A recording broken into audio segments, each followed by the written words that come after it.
He only meant to hire a laundress for the season. She reorganized his whole life. The first thing she did was move my boot jack. I'd had it sitting beside the back door for 11 years. Left boot, right hook, left hook, muscle memory, middle of the night, never needed a lamp. I came in from the south pasture that first evening and nearly went down face first onto the plank floor. Caught myself on the door frame. Stood there in the dark with one boot half off, listening to my own breathing. She'd moved it 6 inches to the left, set it square against the baseboard where it wouldn't catch the door swing. Made perfect sense. That's what aggravated me about it. Her name was Della Marsh, and she came to me through Cal Pickett at the feed store, who said his wife's cousin had just buried her second husband and needed work through the harvest months. I'd said I needed laundry done, and the house kept from getting worse. That was September. The cottonwoods along the creek were just starting to go yellow. I want to be honest about what I was then. I was 53 years old. I'd been running the ladder rock by myself since my brother Court died of pneumonia in the winter of '81, and before that I'd been running it half by myself while Court handled the town side of things, the feed accounts, the contracts, the talking. After he went, I just took all of it on and stopped expecting to put it down. I had 3 full-time hands and 2 seasonal. The house had 11 rooms and I slept in one of them and used parts of 2 others. The rest had become storage, more or less. I cooked my own meals, which meant I ate about the same 4 things in rotation and didn't much notice. I wasn't unhappy. That's the thing I need you to understand. A man can go a long time not unhappy and still be considerably less than whole. Della Marsh arrived on a Tuesday with a canvas bag and a flour sack and a look on her face that said she'd seen worse. She was somewhere around 40, wide through the shoulders, with brown hair she kept knotted at the back of her neck. She had good hands, work-scarred, quick, and she had a way of standing still that wasn't timid. She stood still like a woman taking measurements. I showed her the laundry room, the kitchen, the room off the kitchen where she'd sleep. She looked at all of it without comment. Then she asked where I kept my lye soap and whether the well rope was sound, and I said I thought so, and she said she'd check it herself, and that was more or less the whole of our introduction. I went back to work. For the first week I barely knew she was there except by the evidence. Clean shirts folded on the table outside my door. The kitchen floor swept. A smell of wood ash and wet linen that followed me in from the yard. Once, from the far side of the barn, I heard her singing to herself, low, not a real song, more like the sound a person makes when they're working alone and thinking about something else. It stopped when she heard me coming. I didn't say anything about it, neither did she. The boot jack was the first thing. The second was the kitchen.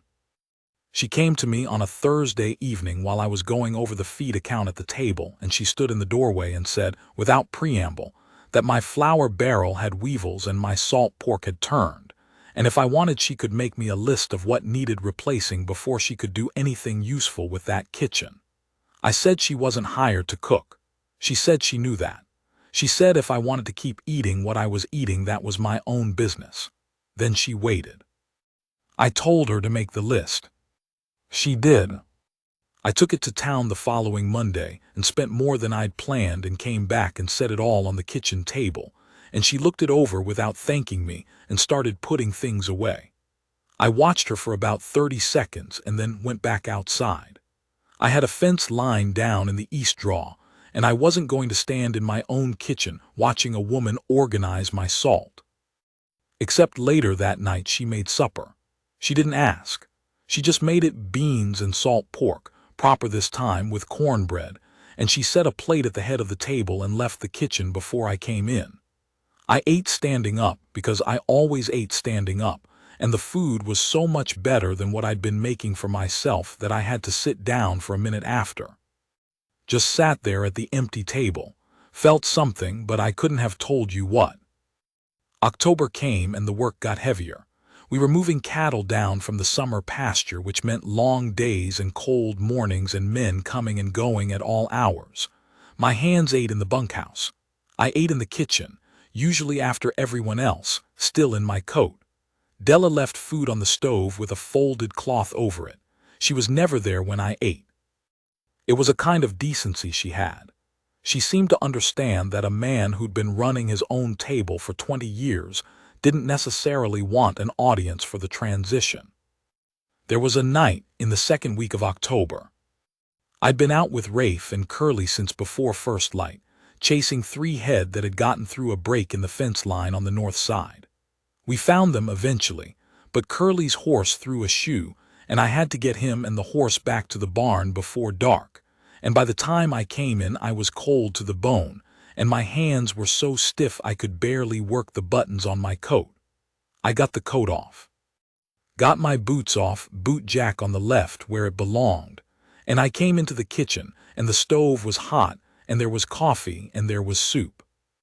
Not beans, real soup. Something with dried vegetables and a bone she must have gotten from somewhere because I didn't have soup bones in my larder. I stood at the stove and drank 2 cups of coffee without moving, and then I sat down and ate the soup, and I think I was asleep in the chair before the bowl was empty. I woke up with a horse blanket over my shoulders. Heavy wool, smelled like the barn. She'd taken it off the peg by the back door and put it over me without waking me. I sat there in the dark for a while before I got up and went to bed. I told myself it was just a hired woman doing a thorough job. I believed that mostly. In November, she reorganized the storeroom. I want you to understand, the storeroom off the east end of the house had been the way it was since Court died, maybe before. Court's ledgers were in there, some tools of his, a box of things that had been our mother's which I hadn't opened. I'd stopped going in there for anything except the spare lamp oil, and I went in and out quick, not looking. It wasn't something I'd decided. It just happened, the way a man's life gets shaped by what he walks around. She knocked on my office door on a Thursday morning and said she needed to know if there were things in the storeroom I wanted left alone. Her voice was level, not careful, exactly. She wasn't handling me. She was just asking a straight question and looking at me straight while she asked it. I said there were some boxes in the back that I hadn't sorted. She said she'd leave them alone unless I told her otherwise. I said that would be fine. Then she said, quiet, I lost my first husband early, had his whole workshop to deal with. Took me 2 years to touch any of it. She wasn't looking for my sympathy. She was just putting something true on the table, so I'd know she understood what she was leaving alone and why. I didn't know what to say to that, so I said thank you, which seemed small. She nodded and went back to work. I thought about that for a couple of days, not analyzing it, just carrying it the way you carry a thing you're not sure what to do with. She stayed out of the back of the storeroom, but everything else in there she organized so neatly that I found a hand drill I'd been looking for since the spring and a set of files I thought I'd lent out and never gotten back. She made a list of what was in there and pinned it to the door frame. I read it standing in the hall and had a feeling I can only describe as being slightly known. Like someone had looked at the wreckage of a thing and not flinched from it, and in not flinching had made it less of a wreck. Thanksgiving passed.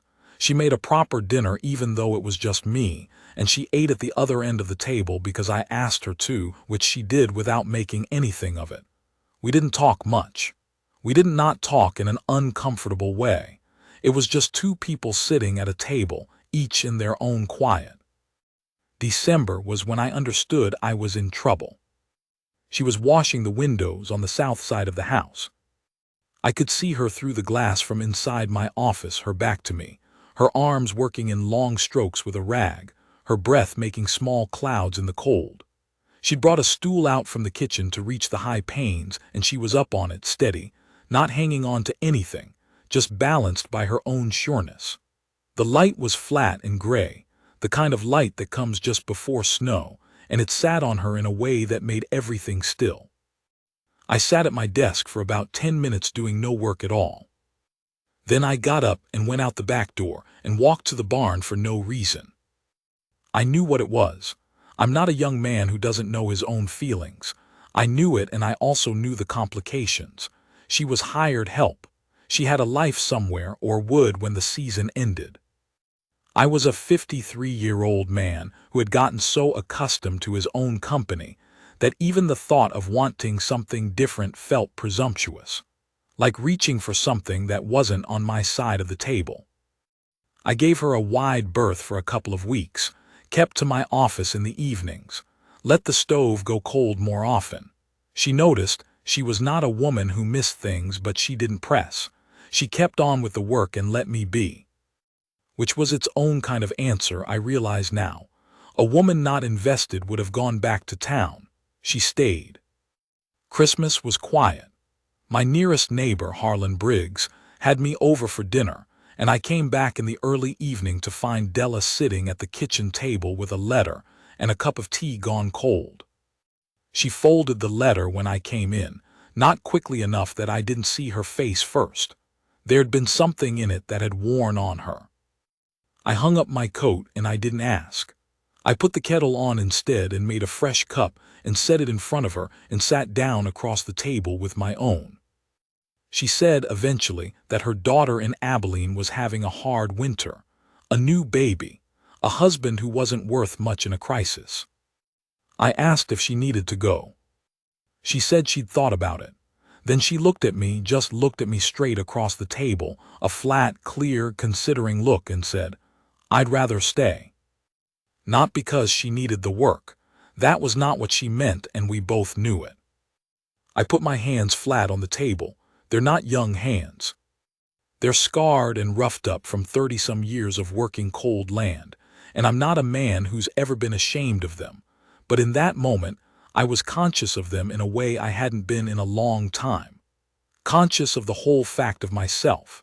And she was looking at me, not past me or around me, but at me, the way a person looks at something they've decided about. I said, "I'm glad for that." It wasn't much. She smiled at it anyway, not a big smile, a real one which is worth more. January, the worst stretch of weather I'd seen in years. A week of wind and hard cold that kept everyone close to the buildings. My hands played cards in the bunkhouse. I kept the stove in the main house fed, and Della kept everything else fed, and we spent more time in the same rooms than we had before, by necessity and then by something else. She taught me, without saying she was teaching me, to make coffee that didn't taste like it had been strained through a barn boot. She showed me once and didn't show me again and didn't comment on my results, just drank them without complaint. I improved. I showed her because she asked how the land titles worked, what I owned outright and what I was still paying on, and what the situation with the water rights along the South Creek was. She listened the way she did everything, completely, without performing attention, her eyes moving across the maps as I explained. She asked one question. It was the right question, the one a man spends 3 years working around in his own head. I looked at her for a moment and then I said, "I don't know yet." She said, "You'll figure it out," like she was certain of that, like it had been settled somewhere she could see.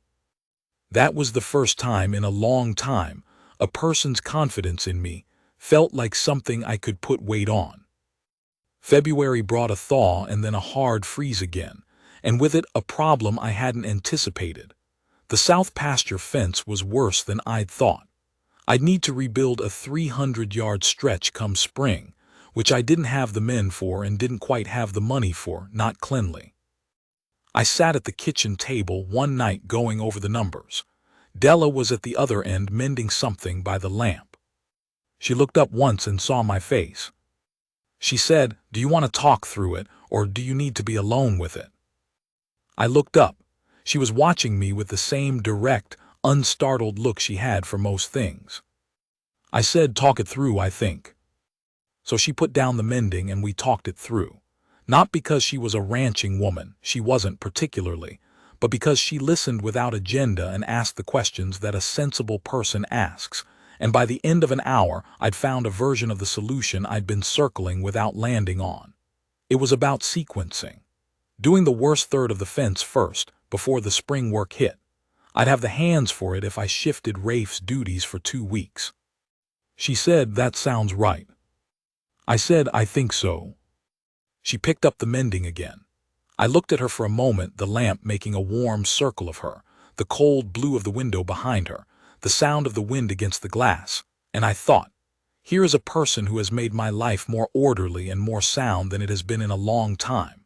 And she did it without asking permission and without apology, and she never once made me feel managed or handled. She made me feel, I'm trying to find the word and the only one that fits is, considered. Like someone had taken a long, clear look at what I was, and what I had, and found it worth their care. I've lived alone a long time. I know the difference between company you endure and company that makes a room larger. In March, 2 weeks before the season was supposed to end, she told me she'd gotten a letter from Cal Pickett's wife asking if she'd stay on through the planting season. An extra few months.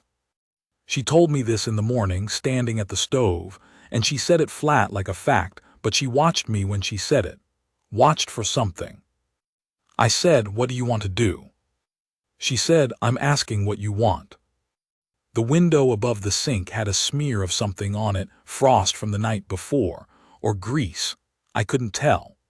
I looked at it for a second because I needed something to look at that wasn't her face, because her face right then was open in a way I wasn't accustomed to, and it made it harder to be casual about my answer. I said, I'd like you to stay. Then, because it needed to be honest and not just convenient, I said, I'd like you to stay past the planting season too. She was quiet for a moment, then she said, I know. Which meant she'd been watching me the same way I'd been watching her. Which meant all those months of being careful and wide-berthed and contained. She'd seen through all of it, the way she saw through the disorganized storeroom, the way she'd seen through the turned salt pork and the weevilled flour. Right to what was real and what needed doing. She turned back to the stove and said, there's one more thing I've been meaning to tell you. I said, what's that? She said, your chimney in the east room has a partial blockage. I could smell it when the wind came from the north. You'll want to get someone up there before summer. I laughed. I don't do that much, or I hadn't for a while, and it surprised me, came out of me like something shaken loose. She laughed a little too, her back still to me, her shoulders moving with it. I said, I'll see to it. She said, I know you will. April came. She stayed. She stayed in May and through the summer and into the fall again, and by then the thing between us had been settled for months in the way that real things get settled, not with a ceremony or an announcement, but in increments, in 10,000 small moments of two people learning what the other one is. There was an evening in late summer, the last warm light of it, the land going gold and the air starting to carry the first edge of autumn. I was on the porch. Della came out and stood beside me and looked at the same piece of land I was looking at, the south pasture where the new fence ran straight and true, the cottonwoods along the creek going heavy and green. She put her hand on my forearm. Just that, her hand on my arm, the way you touch something solid when you want to know it's still there. I put my hand over hers. We stood like that a while. The light went down slow. The first star came out above the ridge. The land looked the same as it always had, but I was standing in it differently. A man can go a long time running his own table, making his own coffee, walking around the things he doesn't want to look at. He can call that enough, and mostly it is. But there's a difference between enough and whole, and I know that difference now in the same way I know the difference between the smell of a coming storm and clear air. She reorganized my whole life. She'd say she just fixed the things that were broken and left the things that weren't alone. That's true. It's also not the whole of it. What she really did was look at all of it, the fence and the storeroom and the turned salt pork and the chimney and the man who'd been running it all alone for 20-some years, and find it worth her care. Find me worth it. Not because I was young or easy or unbroken. Because of what I was, exactly as I was. I didn't know I'd been waiting for that. Turns out I had.